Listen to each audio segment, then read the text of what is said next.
the battle destined to happen. Let's jump right on in as the drafting is just about to begin. Let's hear it. Show your support. Show your love in this best of 5. It's TODAK versus RRQ Hoshi. And immediately, we are seeing the first bans come through. The Joy, the Wamon, as anticipated.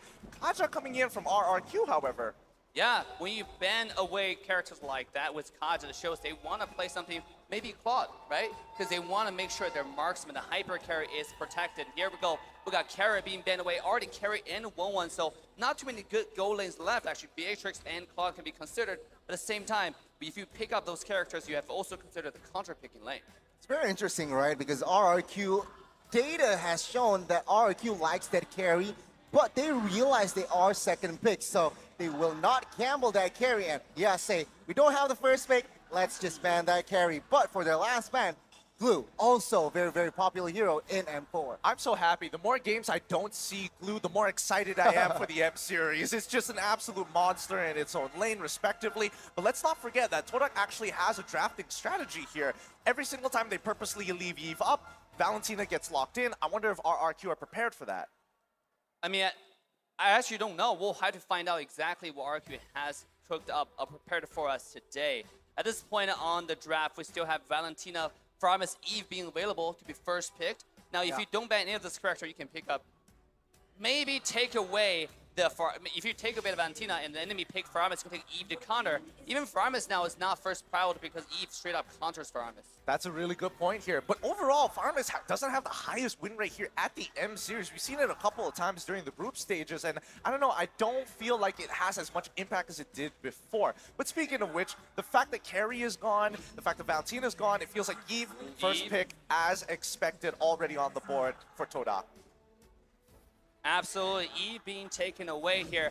Now, for the set of RRQ, they can just pick away. Oh, the Hilda! Take the game to TODAK here today. Very, very interesting. Right off the bat, they're probably expecting some assassin type of playstyle coming out from TODAK today. I can see just the ever slight smile coming out of Chiku's face there. There has been a little bit of adoption of strategies like we saw in yesterday's matches, especially when it goes on for a long series. You start to see the teams slowly integrate with each other. I guess RRQ just replicate TODAK's gameplay and play style and say, yeah, all right, you pick up the game, let me pick up the Hilda, the Malaysian style. I mean, Hawk also played Hilda multiple times, but in response, Hayabusa and Papokun Koopa has been picked up. They're saying, all right, we don't care you have 2 tanky fighters. I'm going to pick up Hayabusa. Why? Because Albert is also very strong in that Hayabusa. Taking it away, and to that, they have the Popo and Koopa. Oh man, is this like a statement piece? Like, I don't care what you do, I'm playing my game whether you like it or not. Yeah, it's like a pick for ban, number one. Number two, like exactly to our point. They're really confident with the character that they can maneuver. Popo and Koopa is making a debut in the entire M4 series today. And we got Fanny being taken out by RRQ. You can hear the crowd just go wild for that Fanny to be played by Albert right here. This is a really, really aggressive coming from RRQ. See, this is very interesting because right now we've seen how aggressive the teams can be yesterday from Echo and Team Hawk. Like, just diving into the enemy backline. This is what RRQ is preparing today as well. Fanny, Yuzhong, Hilda, we don't really see the EXP lane being picked so early. But not today. They just want to dive into their backline no matter what. Look, I'm just happy the fact that I get to see Albert play Fanny, because usually it's not even on the table in MPLID, right? And fun fact, it's Albert's birthday today, so we are going to open with Fanny from the birthday boy himself. And let's see, will it work? Because what they're saying is, Hayabusa, all right, you got the assassin, let me play my assassin. And for the second phase, it's quite clear. Lapu Lapu and Claude is going to be banned out. Personally, I don't know, but is this too much of a gift for Albert on his birthday to get the Fanny in such a high-stakes series? All right, let's jump into the second part of the draft. We're seeing the Lapu Lapu as well as the Claude immediately banned out here. And if I remember correctly, from TODAK's side... Oh, wait, hold up. We've got a quote coming in from Vin. Having the most games played in the M series, he's got 55, and this is going to be his 56th game on the world stage. Wow, speaking of veteran players, they know the game from inside and out. Win being one of the best roam players out there in the entire series. So I want to see what Win is going to set up for us with engages. When you have a full dive with Hilda, Win's going to be a nuisance in the entire TODAK's jungle, especially TODAK actually picked into that. Even after Hilda being taken out, they decided to go with Hayabusa. It's a little bit of questionable, leaving Lapu being banned away. Obviously Lapu can do really, really well against the Zhongin lane. So in this scenario, I mean, at this point, what do you think RRQ is going to pick up next? Are they going to even pick up a marksman? Honestly, I think they might hold the marksman off for now. I do feel Kadita might be, becoming a little hotter now. The fact that, you're up against Eve, and at the very least, Popo or Koopa, if you're able to close that distance, you can almost guarantee the kill. Yeah, they need magical burst, so Kadita makes sense. And there you go, just right on cue, Kadita will be picked up. Now, I do want to add that Fanny has a lot of targets, right? He can target the Hayabusa, he can also target the Popo, and of course that Eve is very vulnerable, very juicy target. Now, to close out the drafts here, what are you thinking, Assassin Dave? They need someone that can peel for them. I mean, they do, but at the same time, like, what choices are available, right? There are not too many PO characters, and we're going to have Martis most likely in the EXP lane, since Hayabusa is going to be most likely 99% going to the jungle. When's the last time we've seen Hayabusa being flex picked? Here's the thing. When you say 99%, every time I get flashbacks for MPL my MY, God. it might not necessarily be it. We'll have to see at the very end. Ruby gets locked in as well. So you telling me, I'm telling you, it's a little tough to say. Ruby could go into the support position. Martis can go into the support position, both of which we haven't seen in a while. Ruby more commonly than Martis, of course. It's still so flexible, and you're right. Well, we'll see. Will it pay off? Will it be pulled off here for our first game? Now, last hero here for RRQ. They have magical burst, they have the physical. What else do they need? They need someone that can be the backlines, Beatrix. All right, Of all course. right. Walk me through this gold lane matchup. What should we expect pre-level 4 and beyond after? I mean, Popo and Koopa is a character we don't really see much in the scrim practice before M4. But coming in, Popo in the lane, I expect to play really aggressive because it does have the talk to buy you every so often. And Beatrix actually need a little bit of scaling now because of the iteration nerfs in the previous patches. It does feel a little bit bad that, Wesker doesn't hurt as much, so you can just take out Popo like one or two shots once you get like your first item. But, things have changed. Imagine Popo and Koopa combined with the real world manipulation from Eve. That's gonna be an easy turn for TODAK to take RRQ. They need an answer with this strat, for this strat. I don't know. I'm looking specifically at Clay. He's got to have some tip-top gameplay to take out Popo and Koopa and still make sure that Moon doesn't get out of his lane at all. But who is excited for Elbra on the Fanny, though, as we walk into game 1? Well, let's find out. Let's ask the people here who's excited for TODAK versus RRQ as we jump right into the land of dawn. Immediately, we are seeing purple buffs being started on. Rival actually opting not to, as he is going to be on this Martis. The Hayabusa has been flexed. Oh, wow, all right, Hayabusa, not right.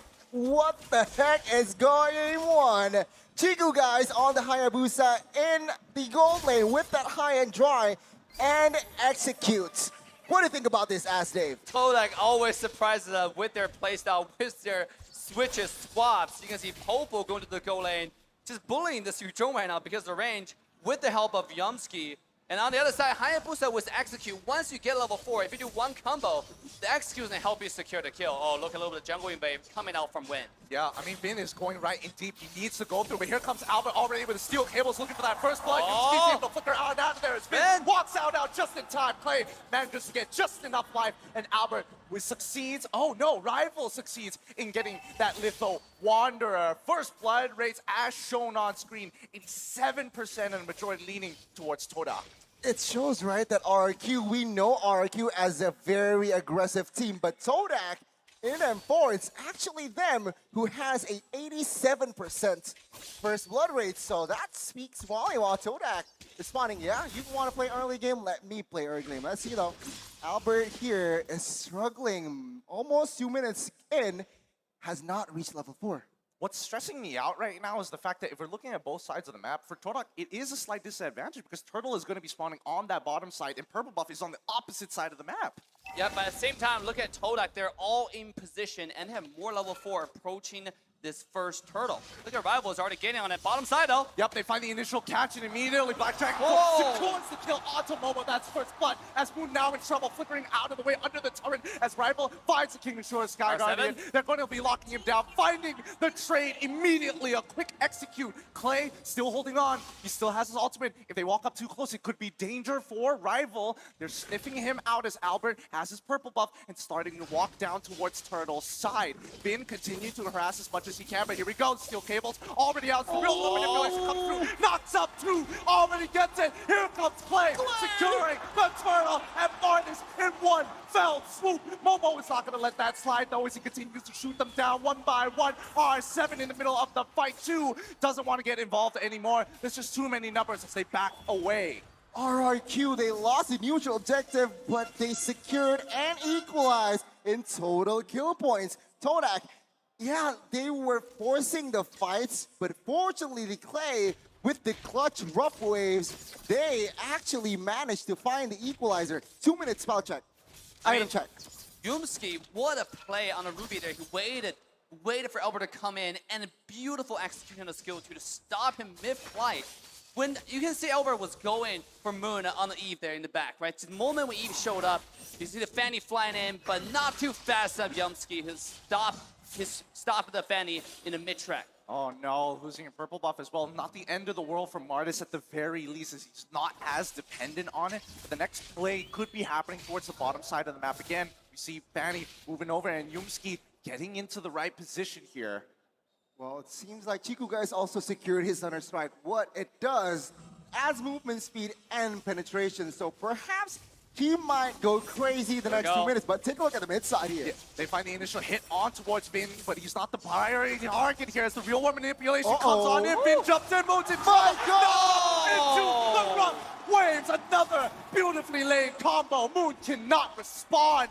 Now, bottom side even getting threatened. The petrified wave knocked up. Momo cannot do anything about it, but the Alpha keeps him alive long enough, but unfortunately, it's just too much damage. RRQ with a very sharp execution, and TODAK, they are paying the price.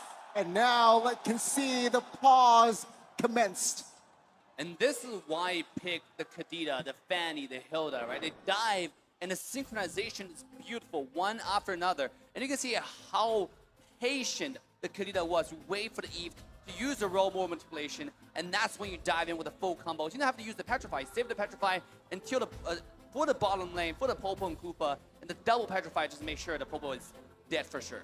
Well, personally, I think that, again, the mid-synergy between Clay and as well as Vin has been looking impeccable, jumping onto the same targets and making sure there's just enough damage, because I feel like at this stage, Vin by himself doesn't have enough damage to kill Moon through the real-world manipulation, and the same can be said about Kadita until she gets her first item. Stellar coordination as well from RRQ. What, 3 minutes in, and they are able to close out the gap. They are able to lead in kills as well. And what I love about RRQ is just their rotation has been on point. Can they keep it up though? Well, let's see. We have been given the notice that we're going to be jumping into the game really, really soon. But for now, enjoy the chance coming out from the boys here in Jakarta. Shout out to y'all and your support. Let's jump back into the action. Oh my gosh, I want to comment on the fans. It seems like they're excited. Are you guys excited for RRQ? Oh my God. You got your answer. You got your answer, but now here comes the turtle. This is going to be a really important objective for both sides. It's going to be a potential for, no, it's not a 4v4, as Fanny is on the top side, already chunking Chiku down, guys, down to half HP. Bin's going to be starting things off immediately on top of Yumski, but for how long? Clay still waiting for an opportunity. He's getting dicey here. Woo! R7 himself jumps in to try to save his teammate, but it's too late. One goes down, and now it's a 4v2. It's not looking good as purple buff is being invaded at the same time, but RRQ have the right idea, slowing this turtle as much as they can until reinforcements show up. The turtle is so low. Martis is able to secure it. Here comes Albert for the possession data. Yumski is going to lock him down just enough. The cutthroat is able to find his neck. Now, Moon is on the run, but R7 is still chasing down Rival. Real world manipulation coming up a little late just to ensure that they secure the kill on towards R7 side mid lane. Continue getting attacked as Chiku guys dying over to Clay once more. Mid lane falls and RRQ will grab another lead. But take a look at Albert here with the jukes, with the cables as well. He's able to get out from that, but from that trade, we have learned that RRQ grabbing that mid lane turret, it's not looking good for TODAK. Not, and also the Hayabusa switch to the EXP lane has not been paying them any dividends. You can see so far, just get absolutely decimated by the Hilda CC plus Beatrix. Beatrix is skilling up already. Let's take a look at Moon. Moon has now reached 300 assists, ranked number 3rd in the most assists in M series. What? Only 3rd? I'm thinking about how many more number 1 and number 2 have in terms of assists at this stage of the game. But with 55 seconds on the clock here, walk me through the potential fight. Wait, hold on. The catch out to Vin. Immediately, the I'm Offended comes on through. Clay looking for an opportunity to jump into the middle of the fight, but the opportunity has closed. TODAK moves back. Snipe coming in for Skylar does not connect as they focus back on the waves. RQ, they are now leading in economy here just by a bit. So what it says, TODAK, it is still comebackable. But now RRQ, they need to be careful in picking their fights. Take a look at Albert. He is just grabbing jungles, waiting for information given out by his teammates to give the green light. So it's just a very, very sharp and well-coordinated RQ up until now. You got to pay attention to RQ's playstyle. This entire game, when the rest of the team is dragging the attention of TODAK, you have Albert just farming and slaying on the side. Not only did he steal buff, he's able to find a pick here and there. This guy is absolutely popping off today. Oh, he got Chiku on a really good timing while he's clearing the wave, and he didn't have the Oki shadow kill, so really nicely played coming in for Albert. This is going to relieve a lot of pressure on that back line. Now let's see, Turtle is going to be started up. Vin once again being in that front line, trying to bait out as many abilities as possible, but R7 pushing out that mid lane, forcing TODAK to give this objective up. Rival, he's thinking about it. Does he want to jump on in to try for a steal? No, he backs off. There's nothing much that he can do at this point, but the Malefic Roar purchase coming in from Chiku going back into his lane. They have to calm down. In hindsight, I thought it was really smart for that switch, but now I kind of don't see the point here. You have Hayabusa is so prio, but in the goal lane, but let's see an in-game. Rough waves coming up, Rivals too tanky. He's still holding on. How much more damage can he take? With the petrify, finds the kill with Albert following up. Albert! Real one manipulation already coming up. Moon is going to get knocked and instantly taken out by Skylar once again. Bang, bang, bang. 3 bodies in the land of Dawn, and RRQ will expand their lead and space with 70 seconds for that first Lord to be up. RRQ started off slow and steady, and now it's time to use everything they got to put a pedal to the metal. What a beautiful, beautiful execution there. Just one after another, chin CC to the death. I mean, you got to be worried about TODAK at this point, because RRQ, when they skill later into the game, they only have more damage on to the Beatrix from Skylar, right? This guy's going to be one-shotting the Martis. Like, especially after he finishes a 3-core item, the DHS, the Corrosion Size, the Golden Staff, it's going to be insane. It's going to be a little too much indeed. Like, look at that. Yumski just eating it. He's too low. He's got to back off for now, but with this 4.4k lead coming in from RRQ, they've been against this matchup against TODAK multiple times. They know their habits, their even dirty little secrets. This is what I feel like. I'm not sure, but take a look at top side with the Petrify. Chiku guys with that shadow, no quad shadow, can still escape. But I do want to touch on, the composition from TODAK. They lack peel. So nobody can really open vision, nobody can really open bushes, because RRQ, now they're ahead 5,000 equipments, and damage output will be evident. All right, let's see as they start the Lord right now. Chiku guys once again getting solo killed by Albert in the top side of the map. Spicy stuff, Albert. It may be his birthday, but right now the birthday boy ain't holding back his punches. The Lord being taken with no issues whatsoever, and TODAK unable to walk up close. Yes, what a play there from Albert. See, when you have Hayabusa silent, the biggest problem is right now he's falling behind on split push. Right, the strength of Hayabusa can go in and out into different lanes, different situations. But in this case, the Hayabusa is kind of stuck in the side lane, so there's no surprises going to the RRQ side. Personally, I'm I want to speak to you, Dave, about this Hayabusa, right? You played a lot of it. You have many games. When should we expect this Hayabusa to really start popping off and actually participating in these fights? I mean, look at the Hayabusa's item. He still has not finished the Blade of Despair. Right now, who can he really kill? Right, Fanny is almost untouchable. Clay is always invisible, right? The moment he shows up is the moment you go to the dark screen, the black and white screen, right? Vin is unkillable as well. So, and R7 is only going for a backline. At this point, the Hayabusa's value is only diminishing. And also to add to that, take a look at the items. Fanny built Dreadnought armor for Hayabusa Shadow kills as well. Wind of Nature also secured by that Beatrix. So again, the power from Hayabusa is just very, very negated. Let's see though, the push. Oh, this is going to be really difficult here at TODAK. Right now, falling behind at a 7.7k deficit. This Lord is going to be punching on through. Here we go. They find a hook onto Finn. They secure the kill with a chain CC, but here comes Clay. Trying to make the play on towards Momo's side. Unfortunately, does not complete the execution. But the does onto Yupski. Once again, one sonic moon and getting back out perfectly as Nibiru's passion is already unleashed. Here comes Momo jumping into the middle of the fight as R7 opens things up and looking to zone them away. 2 members down, traded for 1, and an inhibitor turret falls into the hands of RRQ, extending the lead, but he's not done with it yet. Winds of Nature already popped immediately, and that doesn't mean anything. Chiku, guys, unfortunately the OP Shadow kill does not do much. A good defense, but a better offense here shown by RRQ. They took the baser top side, and they grabbed almost a 10,000 gold lead in economy. RRQ, they are disciplined. They see no objectives on the board, so they back off. Yep, Yumski once again trying to open up the map, getting that information his team so desperately needs right now. And immediately you're seeing the snowball effect coming out from RRQ side. Snipe? Nah, doesn't connect just yet. I mean, at this point, RRQ is playing patiently, right? The conceal play. Here we go. They find it immediately, going for the full combo play as well. Gets caught out, but 3 go down in return.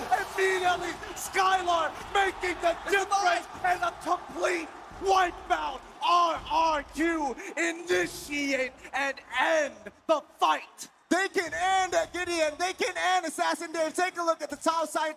Minions, they're doing it. They're doing it. It's over already. Nobody's going to be able to get back in time. The wave clear, even Skylar switching over to Bennett. It's done. That's game 1. Going over to RRQ. Luminous Lord already spawning, but who needs it? GG, well played to RRQ Hoshi. Game 1, it's going to fall to the hands of the Kings of Kings. RRQ Hoshi taking game 1.